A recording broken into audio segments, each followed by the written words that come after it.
Elhamdulillahi wa kafa wa salatu wa salamu ala nabiyyin al-Mustafa wa ala alihi wa sahbihi wa man wala thumma amma ba'd. Të ndëruar vëllezër, të ndëruar xhamatli, assalamu alaikum wa rahmatullahi wa barakatuh. Fjalimin që e mban në ditën e dytë Muhamedi sallallahu alaihi wasallam pas lirimit të Mekkës, pasi që falëndron Allahun azza wa jalla dhe lartëson madhërinë e tij dhe shpreh dhe manifeston modestinë e tij kundrejt madhështisë së Allahut te bareke ve teala, Muhamedi sallallahu alaihi wasallam fillon të tregon në ummetin e tij çfarë rëndësie duhet me pas shenjtëria e Mekkës. Flet për Qabën tash. Se makami, momenti dhe rrethonat janë të tilla që tregon Muhamedi sallallahu alaihi wasallam se Qabja mbetet e shenjtë dhe se shenjtëria e Qabës është e përcaktuar nga ana e krijuesit të Qabës, Allahut azza wa jall. Dhe sa askush nuk gëzon me marrë atë të drejtë deri në ditën e gjykimit që të në përkam shenjtërinë e Qabës, e të merr guximin që të e nënçmon Qabën me derdhin e gjakut apo ndonjë tollovie dhe kaosi duke shkaktuar në te.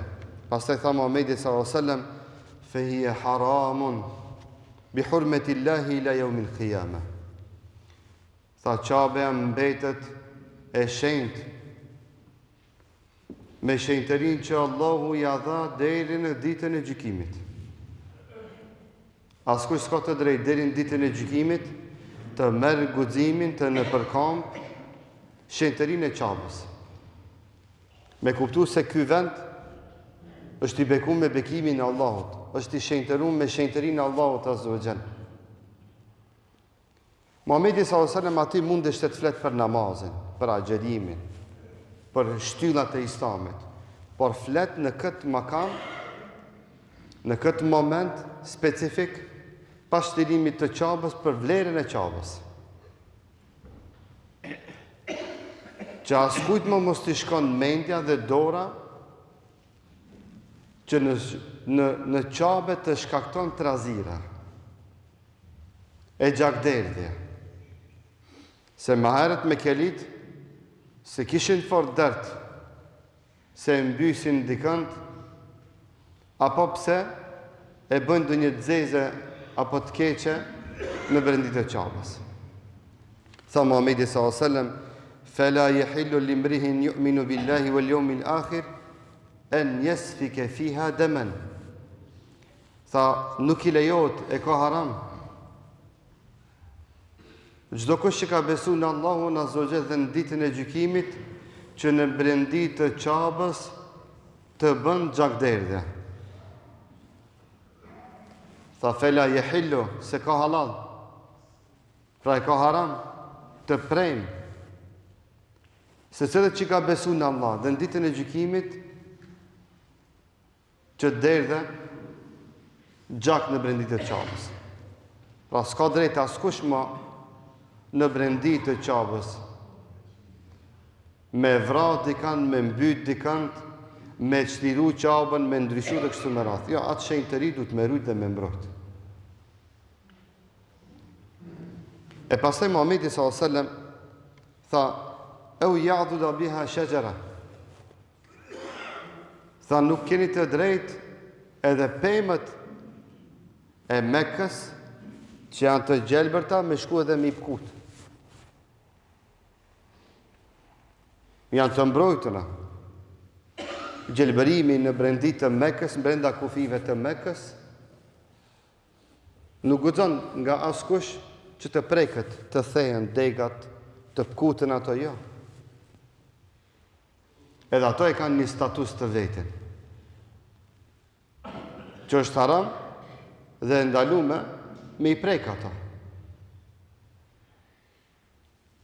E pastaj në vijim thot Muhamedi sallallahu alaihi wasallam, "Fa in ahadun tarakhasa li qitali Rasulillahi sallallahu alaihi wasallam." E thonë se dikush vjen edhe don me lehtësu vetës me lehtësimin që e pat Muhamedi sallallahu alaihi wasallam për luftë. Se me të vërtet ka pas dhe ka njerëz që kanë thonë gjatë historisë masi Muhamedi sallallahu alaihi wasallam ju ka leju me bo luftë në brenda Qabës, edhe neve na lejohet. Dhe alo ka njerëz tillë që mendojnë se kur ta lipe nevoja dhe kur ta lipe puna me hyrë në Qabë dhe me shliru Qabën, se ka lloj njerëz, ka lloj fe, ideologjie, që e zë veç vetën musliman dhe këtë ummeti islami duke një musliman. Dhe ato me ndëgju me atë ideologji të vetën që e kanë të devijume, si pas atyme duhet me shku atë vend, me marë këto një 4-5 musliman në botë që kanë betë, edhe ato masane me fillu me i bo këtë tjertë musliman ashtu si që duhet.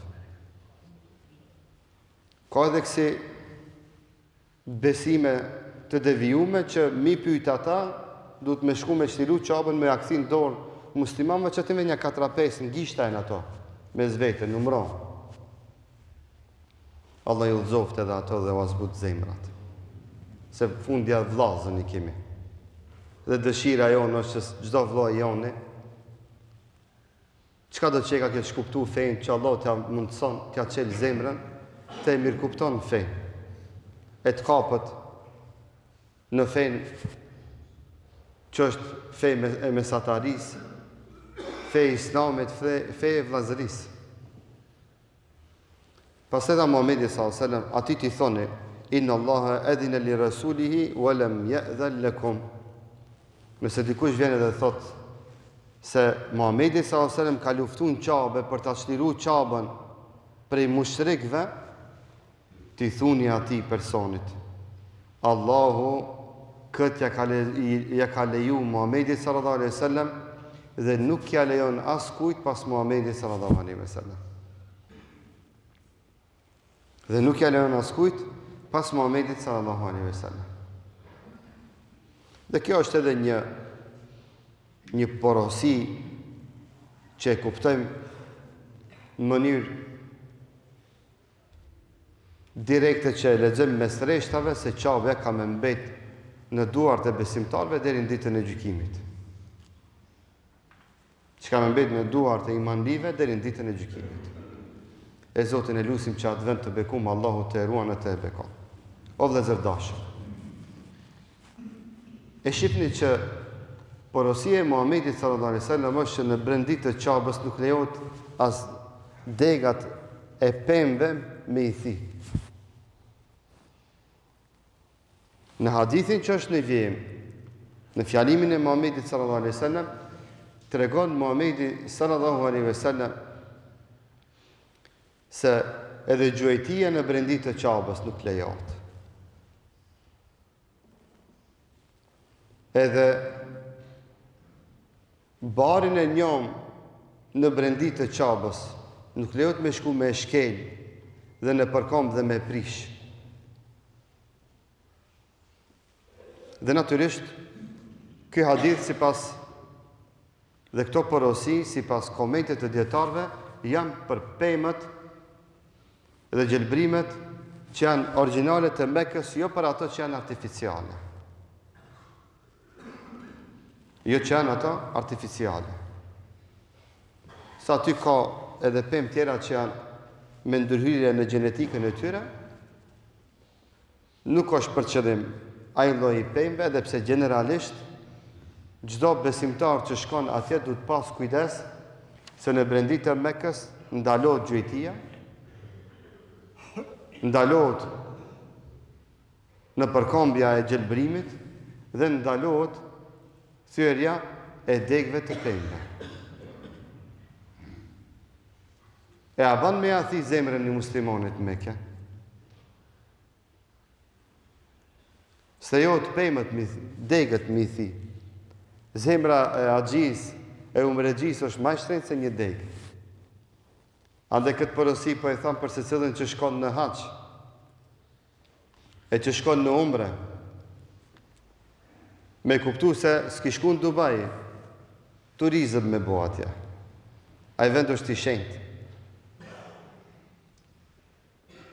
Ai vend nuk është sikur se vendet tjera që ti e mësu me shku, edhe jeto salamandi si ki qef. Jo, ai vend ka rregulla.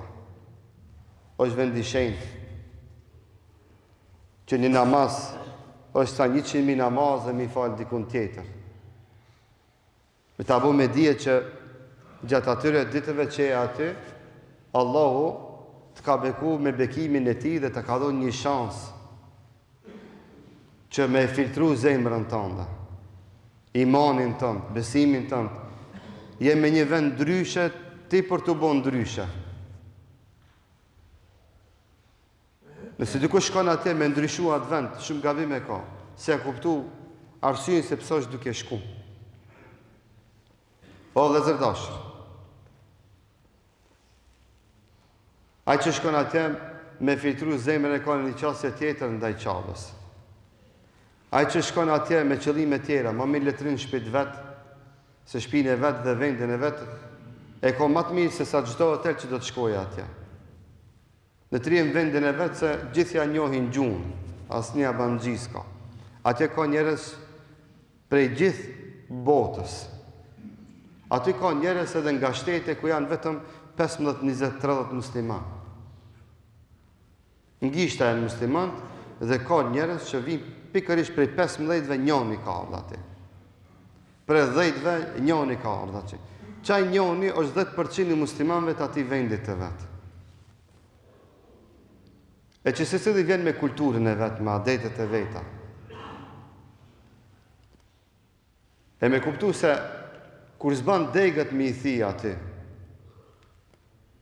veç mendoj se sa punë e madhe dhe e keqë është me athin një muslimanit zemra. Mos folmi me shty një musliman. Zot në ruj, mos folmi me qu dorë një muslimanit, e me athon një laf me ranuat. E mos folmi që me një dhomë me ndet muslimant, mos me fol me zvetën haq, se janë kapë cili da marë atë qarshafe, cili da marë atë krevet. Për qarshafa, për kreveta, për hotele, për buk, për komoditet, atje s'ka komoditet. Atje 5 milion nise në një udhë ku je nise dhe ti. S'ka komoditet. Ri këtu nëse donë komoditet, më shka atje. Nëse ki qef kret me pas t'i qelë, më shka atje, se atë gjdo se nështë e blokume, e mbyllët. Ri këtu. Më shka atje mi bora atësës muslimant, e me argju djemve gjitha to pare, e kufer me shku, kufer me ardhë. Sa e vend është I shenjtë. Dhe është filtri I joni, dhe udhtimi I jon imanor, që bëjmë tregtime Allahun Azza wa Jall.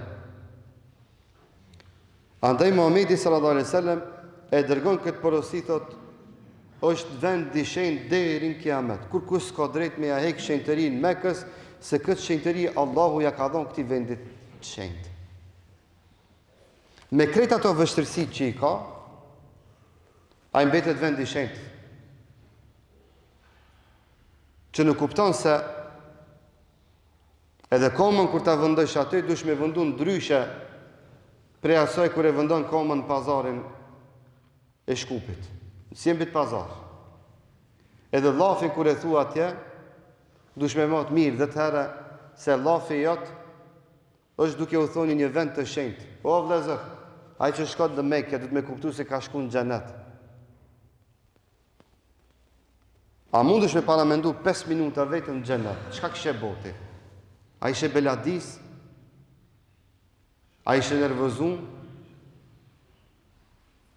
Allahu te bareke ve taala e kalon liç të vetin që ai që shkon në Mekë me fitu xhenetin.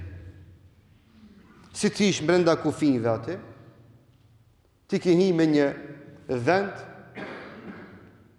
ku mundesh me fitu xhenetin. Se ka shenjtëru Allahu atë vend. Ai madhe Zot, me urtësinë e Tij absolute, ka përcaktuar që ai vend janë të shenjtë. E të ka thonën, hajde robi jem hec, fitoj xhenetin, kthehu, hiç pa asë një gjëna, si kur atë ditë kur ke donë në këtë dënjo. Shansë. Wallahi a që e kupton këtë, porosi, këtë mesash, a I shkon ndryshe, kthehet ndryshe, së mundet më kthe I njëjti. Së mundet më kthy I njëjti. Na kemi haxhiler në të kalumën që kanë shku me muj në haq. Me muj, o vëllezër, jo vetur, kombi, autobus, aeroplan, që çdo ditë malet në botë. Me muj kanë udhëtu me deve. Po subhanallah, janë kthy prej haxhit e vlia. Janë kthy prej haxhit ulema. Unë e mbaj mend si I vogël, çdo haxhi I safit parë, kur s'ka qenë imami, ka qenë në ehel për me dal imam me zaventsu imamin, hiç s'u ka marrë vesh se është imami këta nuk është. E kullu ma tesmeun, alhamdulillahi rabbil alamin, vazhdojmë javën e ardhshme.